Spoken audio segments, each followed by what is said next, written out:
le contexte. Mais je veux juste faire, si je peux les appeler comme ça, une révélation. C'est vrai que je suis peut-être moins taquin que vous, je suis un peu plus autarcique. Je suis quelqu'un de particulièrement raisonné, de particulièrement raisonnable, de particulièrement sensé, de particulièrement réfléchi.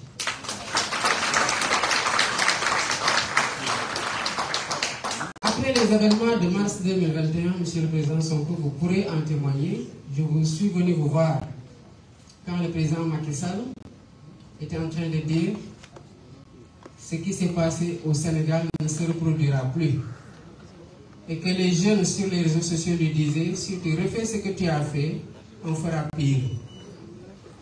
Je suis venu vous dire, il faut qu'il y ait des discussions. On m'avait dit, mais pourquoi? J'ai dit, parce qu'on ne peut pas continuer à nous regarder en chien de faïence entre Sénégalais et à nous menacer d'une deuxième confrontation. Vous avez aussi, en toute responsabilité, donné votre accord pour que je puisse prendre contact avec quelqu'un de la mouvance présidentielle qu'on pensait être un point d'entrée correct. Le temps qu'on obtienne les contacts et qu'on fixe un rendez-vous, le président Macky Sall, en plein Covid, a décidé d'aller à Kaffrine, répandant en plus le Covid-2, et à Matam, au Fouta, en bastonnant au passage des Sénégalais qui n'avaient le tort que de porter le brassard rouge, en continuant à menacer tout le monde de ses foudres, en continuant à s'armer, en continuant à recruter pour davantage mater. Les résultats, on le connaît. Nous avons considéré que pour discuter, il fallait discuter avec quelqu'un de particulièrement réfléchi, de particulièrement disposé pour pouvoir comprendre pourquoi on cherche à dépasser cette vague dangereuse-là qui allait nous mener forcément aux événements de juin 2023.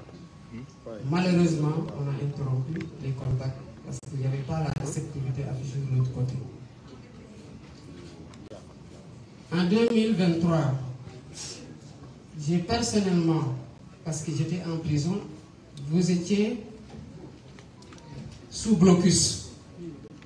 J'ai pris la responsabilité, je vous en ai informé par la suite, de contacter son fils après le discours du 3 juillet pour lui dire, à partir du moment où votre papa a décidé de ne plus aller aux élections, vous êtes la seule personne à pouvoir l'aider à sortir par ce qui reste de la grande porte. Et que tous ceux qui veulent être candidats aujourd'hui vont l'encourager à continuer la répression. Il s'en est rendu compte trop tard pour essayer de rétropédaler, appeler à l'apaisement, mais le mal était déjà fait. Les morts ne reviendront pas. Les amputés ne retrouveront ni leurs bras, ni leurs jambes. Les éborgnés ne retrouveront pas leurs yeux. Et on a toujours des malades qui sont évacués à l'étranger du fait de cette répression aveugle. Je n'ai pas été écouté. Au contraire, qu'est-ce qu'on a dit? Ils auraient pu négocier quand ils étaient en mars 2021 parce qu'ils étaient en position de force. Mais qu'est-ce que vous avez fait en mars 2021 lors de votre discours du 8 mars? Vous avez dit que le président Macky Sall, il reste 2 ans. Et que ces 2 ans-là, encadrons-le, aidons-le à finir et qu'il transfère ce pays-là en paix pour qu'on continue à le travailler. Il y a une autre chose qui a été dit, puisque nous sommes dans des moments dits de décrispation et qu'il n'est plus notre adversaire, je pense qu'on peut même ne pas aller dans ces relations-là. Juste pour dire que, à quel point moi je tiens à la concertation et au dialogue. Et cela a été tout le temps la posture de Pastef, de continuer à entretenir ce dialogue-là, si tant est que les conditions de sa tenue obéissent à des règles et à une logique de sincérité qui vont aboutir à des conclusions qui seront convenues, consensuelles, appliquées par toutes les parties prenantes. On n'a pas été écouté à temps et on aurait pu faire l'économie de ces balafres sur le visage, sur l'image de la démocratie sénégalaise, de frères et sœurs incarcérés dans des conditions extrêmement difficiles, de morts qui ne reviendront jamais, de traumatisés et de blessés qui garderont les séquelles à vie. Voilà Bassirou Diomaye Faye en toute discrétion aux côtés de Ousmane Sonko dans le cadre du projet que nous portons tous aujourd'hui.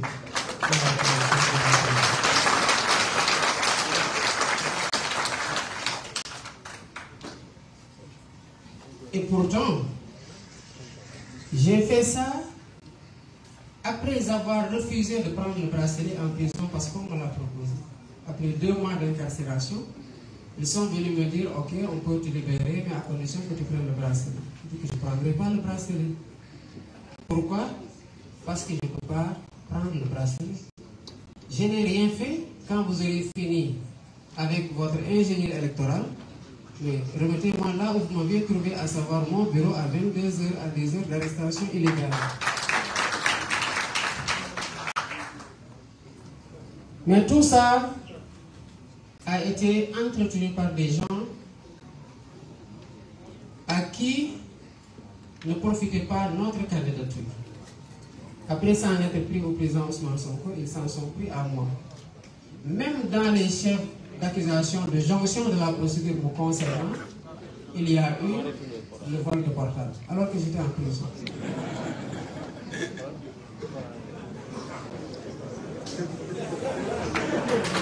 Nous avons le portable.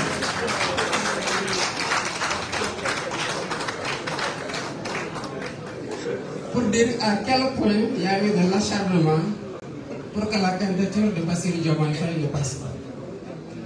Mais parfois, certaines personnes sont déroutées quand ils sont confrontés à la logique politique du projet de PASTEF qui est incarné par le président Ousmane Sonko. Je le rappelais ce matin au leader. Le 7 janvier 2023, vous aviez été le premier, lors d'une réunion à laquelle je n'avais pas participé parce que j'avais un décès, à poser la question du plan B, et c'est le bureau politique qui vous a mis en minorité, raison pour laquelle on n'avait pas débattu de ce point-là, parce que le bureau ne voulait pas encourager le processus de liquidation politique. J'ai rappelé votre formule qui décrit la logique politique dans laquelle vous êtes tout le temps inscrit, à savoir que le Sénégal n'a pas besoin de messies ni de héros, mais d'une masse critique de citoyens qui sont conscients des enjeux.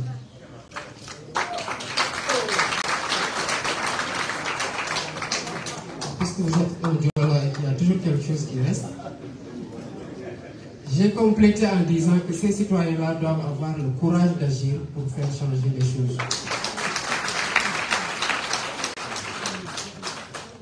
Président, vous m'aviez dit de ne pas parler de Amadou Ba.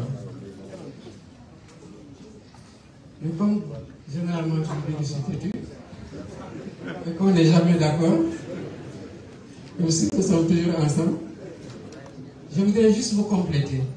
Je crois que j'avais fait un texte que j'avais appelé Bastra Dalmus, prédiction tirée du DAC politique. Je crois que tout ce que j'avais prédit dans ce texte-là, c'est presque réalisé. Alors, quand vous avez quitté le syndicat, vous nous avez transmis à Amadou Ba.